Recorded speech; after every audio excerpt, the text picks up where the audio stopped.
2.5 वर्ष झालं मी फिरते तर कोणी माझी न्यूज लावली नाही. मी बोंबलत हिंडते, कधी कधी 5-5 मजली जाताना माझ्या चप्पल्या तुटलेल्या आहेत प्रत्येक ऑफिसमध्ये. मी फक्त कायदेशीर मार्ग स्वीकारला.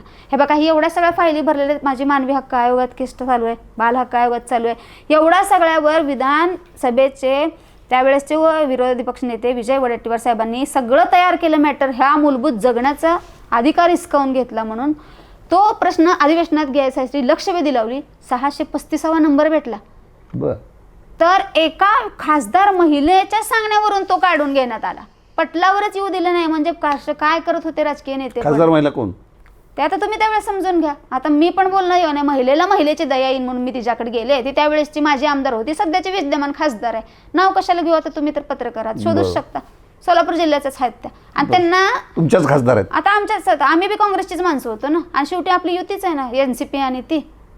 आता त्यांना मला टार्गेट करण्याचं नाही, पण त्यावेळेस तुम्ही महिला म्हणून माझी जरी तुम्ही ताई जरा दखल घेतली असती ना, तर आज मी ताटमानेनं सांगितलं असते की माझ्यासोबत माझी ताई होती, पण आता तुमच्या विरोधात मला बोलावं लागलं. त्यावेळेस तुम्ही आलाच नाहीत.